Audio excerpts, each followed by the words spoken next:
Hello, hello, hello. It is me, your True Heel Phenom, SP3, for another edition of Tru Heels BTR with an exclusive interview with Impact Wrestling's own Speedball Mike Bailey. It's been a long time coming. Everyone who's been following me knows I've been trying to get this interview with you for a long time. My personal favorite wrestler in the world. How are you doing, Mike? Thank you. Oh, well, my heart is all warm now. That means a lot. Thank you.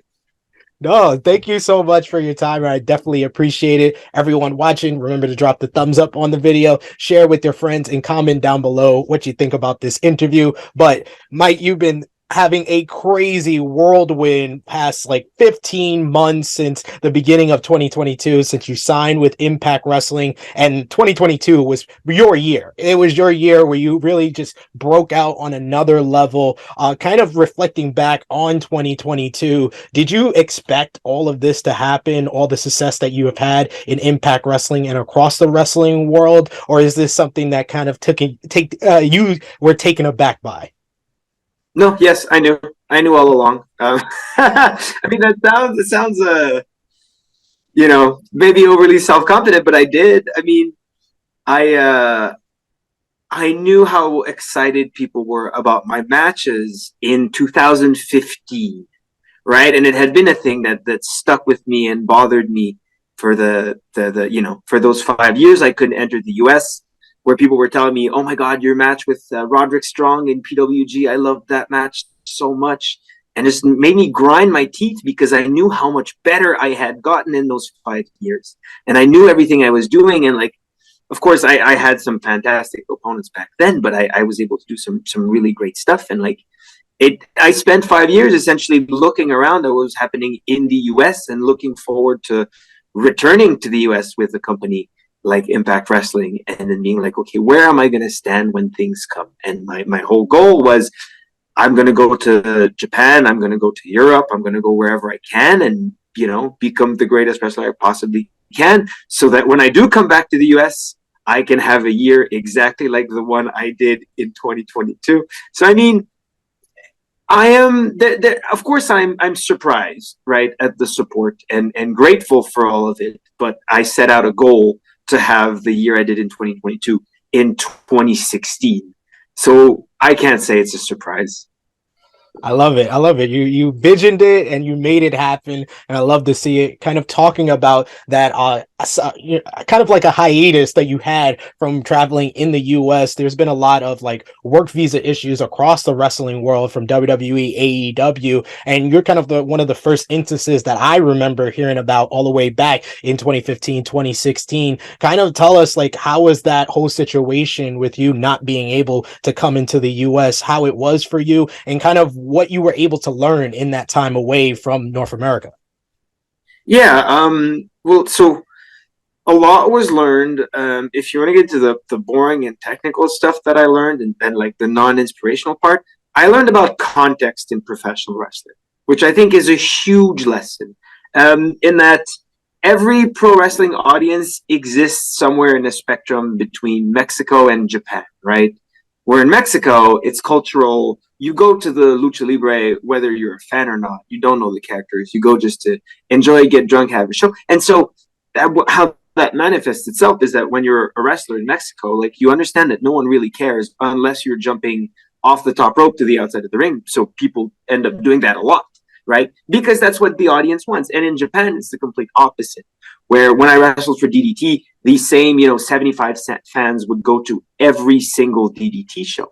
So if I, for example, put my guy in a maneuver and then he escaped for like 10 shows and then finally hit that same maneuver on the last one, it would get a big reaction because those 75 fans had been paying attention. And you learn to understand that.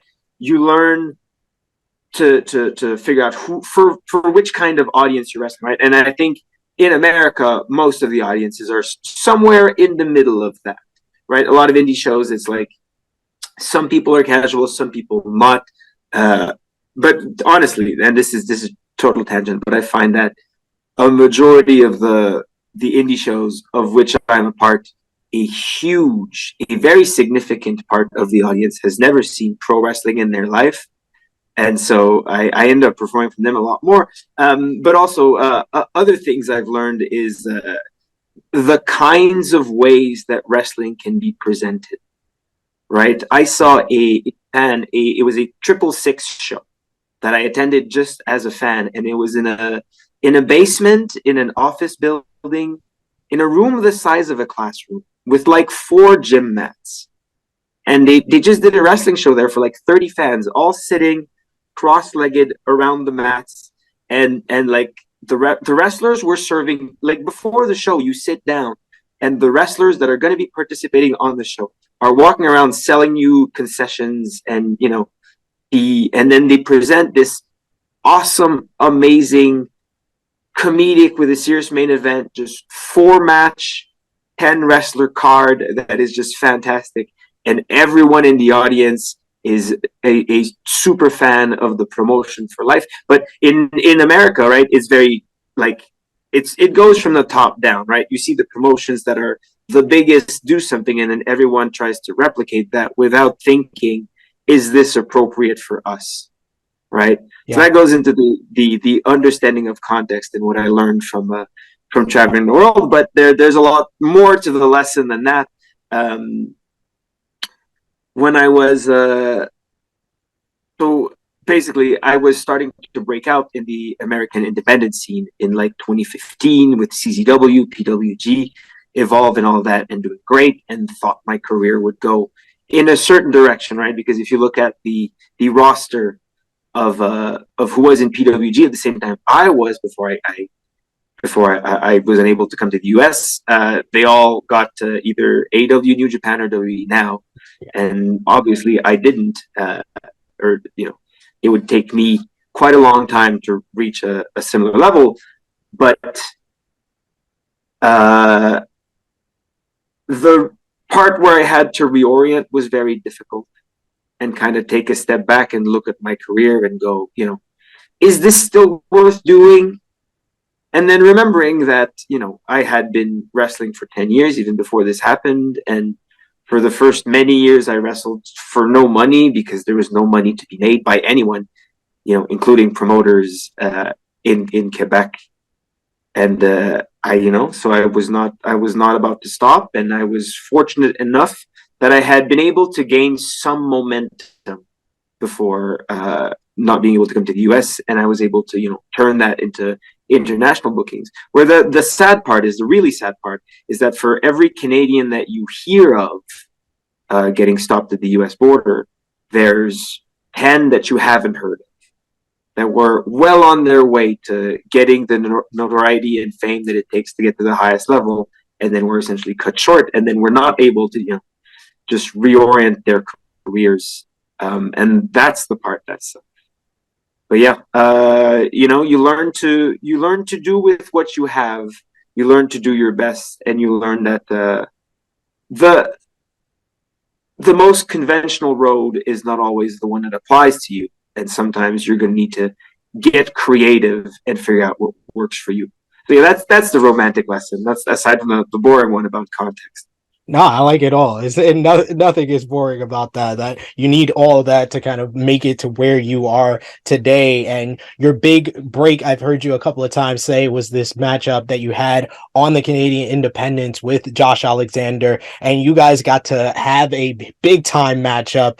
It was a match that, honestly, like I said before, I'm a huge fan of your. I thought you should have been the person to invoke Option C and verse Josh Alexander when you were the X Division champion, and to finally have that match at the end of the year, and you have an hour-long match that is voted the Impact Wrestling Match of the Year for 2022. How much of that was like a full circle moment for you, starting off and getting the contract, signing on the contract on Josh Alexander's back to versing him for the World Championship in an hour-long bout? It was only a full circle moment if you're looking at the circle from the top down, but it's actually a very, very long spiral that keeps rising. Because this was, I think, me and Josh's, I want to say, 4th or maybe 5th singles match. The first time, don't even remember the first singles match we had, but the first ever title match we had I want to say 2012, and it Wow. was a C4 championship match between me, Josh Alexander, and the hacker Scotty O'Shea. And that was the first, I remember, big match that we had together. But this one was one of those moments where it does seem like everything's tied up and there's a lot of build up to this. But we're gonna wrestle again. We're gonna wrestle again and again and again, many more times. So to kind of reflect on, 2023 with you in Impact Wrestling and coming off the heels of that matchup, is your focus to get back to facing Josh Alexander? Do you want that moniker of being the guy that ended the longest reign of the Impact World Championship? Or are you kind of have your eyes in both directions, maybe going back after the X Division Championship? Because in my opinion, you had one of the best X Division title reigns in quite some time, and you were so close to breaking the record for most successful defenses before losing it to Frankie Kazarian at Bound for Glory. So where do you think your focus is most on? Is it on the World Championship or getting back to the X Division Championship? Um, I think it's both because I won the X Division Championship as the 20-year Slammiversary in an Ultimate X match, and I couldn't think of a better way to become X Division champion than that, and I can't think of a better way to become Impact World Champion than taking it away from the person who currently has the longest reign of all time. But the big reason that I never cashed in option C when I was Impact X Division champion is because I wanted both. I didn't want to lose one in order to get the other because I honestly don't think that one is better or more meaningful than the other. I think I said it when I was X Division champion, but I think in terms of like a division, the X Division is the best division in all of professional wrestling. It's just so packed and stacked with talent. But having both is my ultimate goal, and if I can throw in the tag championship as well on top of the mix, I'll be happier. Why not throw in the digital media championship while we're at it? But yeah, no, I refuse to set any limitations on what I can accomplish in Impact Wrestling.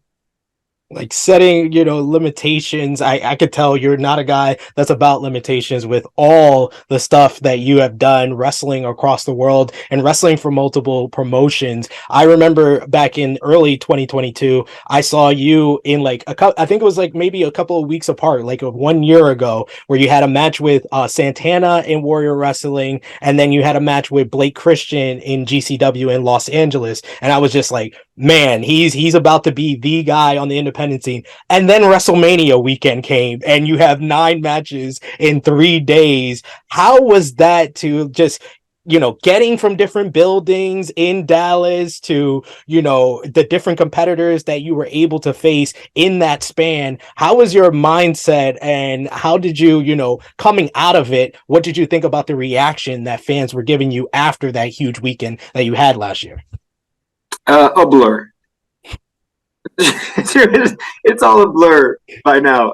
It was then. I mean, I was just going from the next match. But I mean, no, a big part of me coming back to the US and what I wanted to accomplish in 2022, I think I did. And my goal for 2023 is simply to top this. But I wanted to, display my skill level, display all the knowledge that I've acquired in all those years of traveling the world and doing professional wrestling. But I mean, the biggest part of that whole weekend was just, approaching every single match as an individual event and try and going about it the same way I go about every single professional wrestling match I have, which is how can I maximize this opportunity? What is the most I can do? How can I have the best match, taking into account what I am given? And that's how I approached every single match. I refused to let one of the matches get neglected by the fact that I had so many matches. And it was difficult, but ultimately extremely rewarding. And I think if you like, again, this sounds lame, but if you focus on the goal, if you focus on what you're trying to achieve, then the fatigue, the pain, and all that kind of matters very little. No, definitely that makes a lot of sense to me. And you had so many matches. I did a list for our viewers of the best matches at WrestleMania. I think you were on like 6 out of the 10. And I told them when I did my list, my personal favorite was you and Bandito, and just how you guys tore it up on the WrestleCon Super Show, having money thrown at you. And I've heard in previous your previous interviews you've done that this was not the first time that's happened to you. You did it like 3 consecutive times. If you can get Bandito in Impact Wrestling, what would be like to make it different from the other times you faced each other? What would be like a stipulation match you would want to have with a performer like Bandito? Oh, I think Ultimate X. Yeah, that would be It, crazy. with everything that Bandito can do, and so the Bandito, the most impressive thing about him is that not only is he incredibly athletic, but he is incredibly strong, especially in terms of leverage. So I think I would pay good money just to see him go up on that X and check out what he can do up there. Scott Demore, if you're watching, let's make it happen. He just booked it for you. But talking about WrestleMania weekend, you're gearing up for another what seems like another crazy weekend in Los Angeles. I'm gonna be there. I hope to meet you in person there. But you already have some big matches already lined up, and one of them is against Kota Ibushi at Bloodsport. Is this kind of a match that you kind of seeked out to get, or was it kind of a match that was presented to you? And what's your thought process going into this big showdown with Kota Ibushi at Bloodsport? So no, it is absolutely not a match that I sought out because I did not think it was possible, nor did so many other people, which it came as a great surprise. But of course, Ibushi I've been watching for a long time. I was a big fan of his back when he was in DDT, which is the promotion in which I spent a lot of time in Japan. But of course, yeah, and also it's Bloodsport, so it's a completely different set of rules. So I have no idea what to expect from Ibushi for that one. That was the matchup that made me go out of my way and be like, yeah, I got to go to WrestleMania weekend. Once that was announced, that was where I was like, yeah, I got to be in Los Angeles for that. But the match for which I'm most excited is the at the Impact New Japan show. My match with Will Ospreay, who I regard as the best wrestler in the world right now, and so maybe of all time. I was so excited when that matchup was announced because I remember one of the earliest matches that I saw with you was in WCPW with you and Will Mm-hmm. Ospreay all these years back. So, I've seen your match in Rev Pro last year as well. I was so close. I was in the UK and I should have went to that show. I was so close to be there. So I got to be there in Los Angeles coming up. Kind of what are you looking forward to, with this matchup here on such a big stage in Los Angeles, Impact and New Japan coming together. Love this relationship. And what does this match mean to you coming up on March 30th? Yeah, this is there's a lot on the line. So this is a high pressure because I truly believe, and this is a long tangent, but that pro wrestling is better now than it has ever been, which I know is like a controversial take. But if I'm your favorite wrestler, then you're probably in Yes. agreement with me. Well, for many reasons, right? Wrestling is the best it's ever been.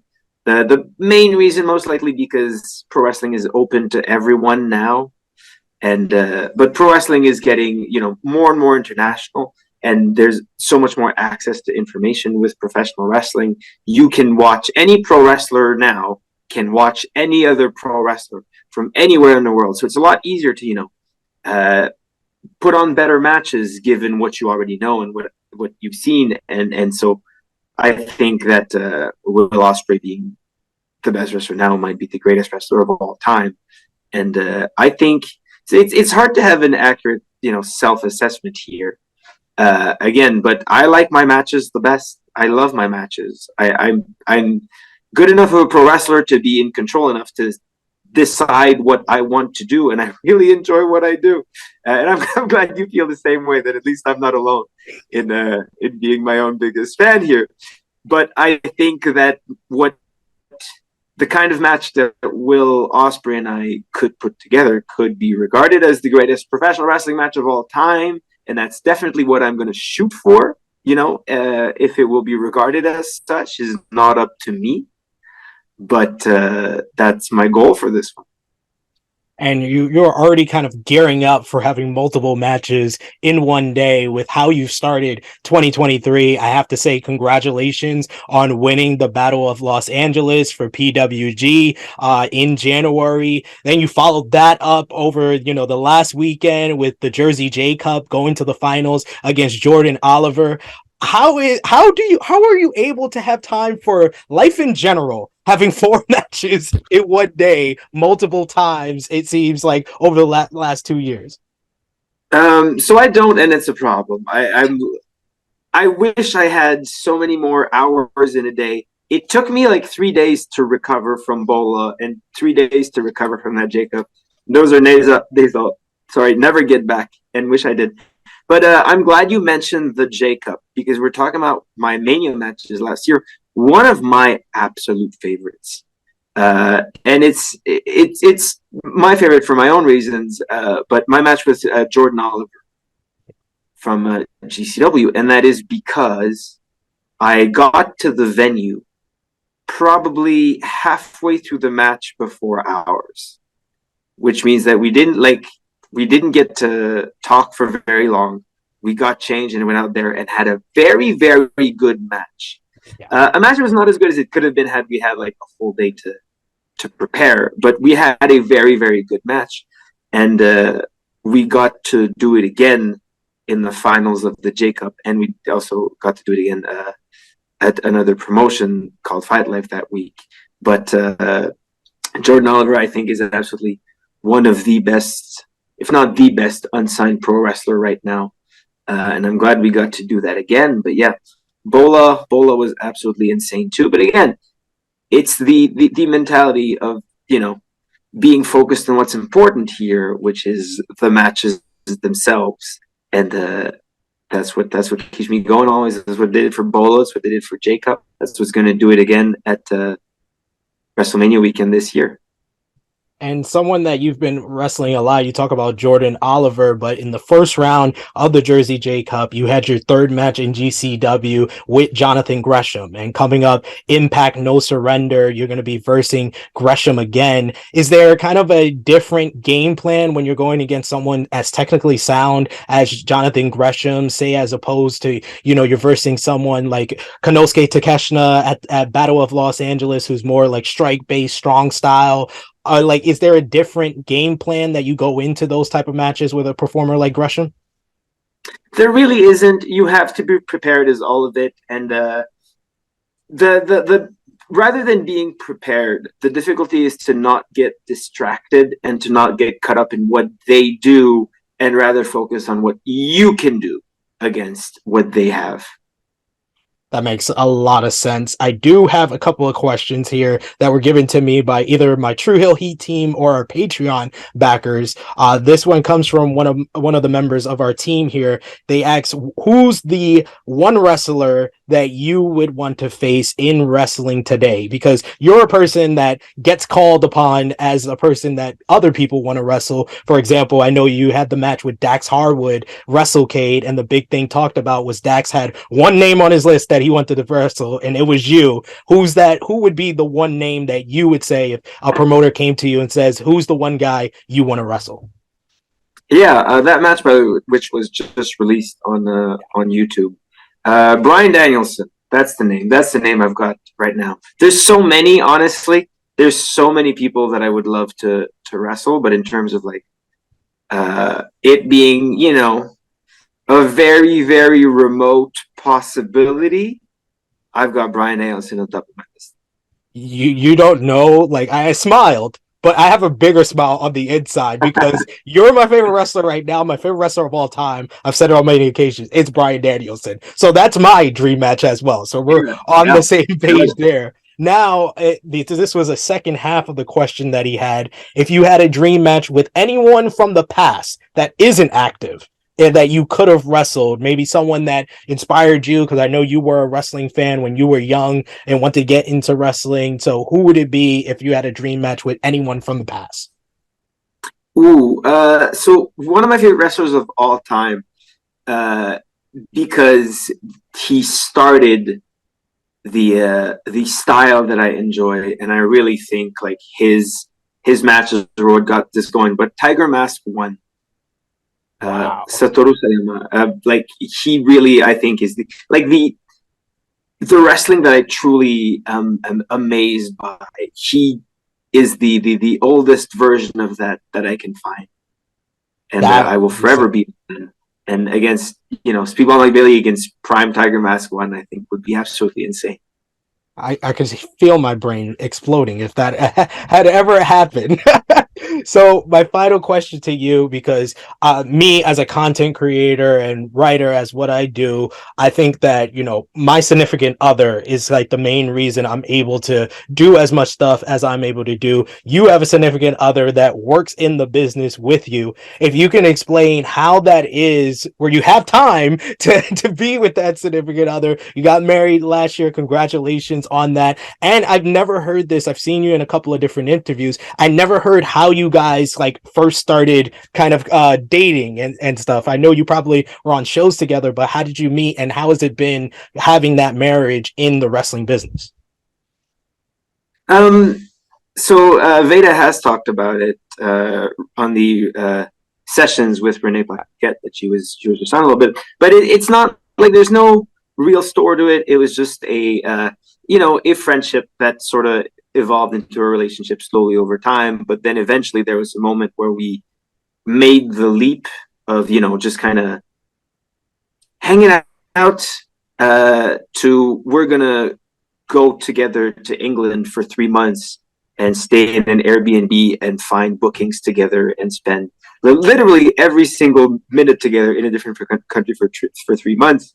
But luckily we did that and it worked out and it was great. And we had a fantastic time on that trip, um, which was kind of necessary because I couldn't enter the country in which I resided for 5 years, so we had to be creative about where we go and finding bookings together, which is still to this day kind of the strategy for spending times together. And so, for example, this weekend, right? I'm in Vegas today, LA tomorrow. Then I'm flying out to DC, where I don't have a show, but Veda does. So they're going to do their show in DC, and then we're going to spend an extra day there and drive back late on Monday so that we get to have a little fun day together and go to a museum in DC and hang out, which is a big part of it. But this is again back to what I was saying way earlier, and I know this doesn't come. I know this is probably right because it doesn't come from me. I'm just repeating it, and I found it to be true. But creativity is how we make the marriage work, is being creative and thinking of ways to enjoy your relationship and not let it get swallowed up in all the constant wrestling and work we're doing. Because like this is the part of our lives, right? People see, oh my God, I'm busy with wrestling a lot and I'm gone 2 or 3 days a week. But aside from them being gone and wrestling, I am making merch orders. I am talking to promoters and negotiating bookings and organizing travel 24/7. But both Veda and I are. Veda with commentary, who has to, stay extra busy and stay extra aware of everything that's happening so that they're able to tell those stories when they're happening in the ring. Is we're working 24/7, and luckily we love what we do and we love each other, so it ends up working out. Well, I love love, so I'm so happy that you have it in the wrestling business in this crazy world and the crazy schedule that you have. Please let the people know where they can follow you on social media and most importantly, your Twitch channel, which I always love the viewing and you watching different wrestling across the world. So please let the people know where they can follow you there. And of course, everything going on at Impact on Access TV every Thursday, 8 p.m. Eastern time on Access TV, as well as Impact on YouTube. Oh, well, thank you so much, by the way. Appreciate you watching on Twitch. I'm at Speedball Bailey on Twitter, Instagram, and TikTok. Speedball Mike Bailey is the YouTube channel, twitch.tv/Speedball Bailey. Tuesday morning at 11 a.m. is my most consistent day. But other than that, it kind of floats around depending on the schedule. But if you want to support me and are not following me on all those places, the best thing you can do, go on YouTube, put in Speedball Mike Bailey, watch some matches and share them, because as big as you know I am as a social media person, and as big as Impact is as a company, the world of wrestling is quite small, and it relies on people like your viewers sharing and participating and letting other people know that they enjoy what we do in order to grow. So thank you in advance for that. And thank you so much for your time. Check out Speedball, like I said before, on Impact Wrestling across the wrestling world. If you're going to watch it independent during WrestleMania weekend, you're probably going to see this gentleman right here, who is, once again, in my opinion, going to be the WrestleMania 39 weekend MVP. This has been Tru Heels BTR, Between the Ropes with Speedball Mike Bailey. Like, comment, share, subscribe. I am SP3, and I'm out.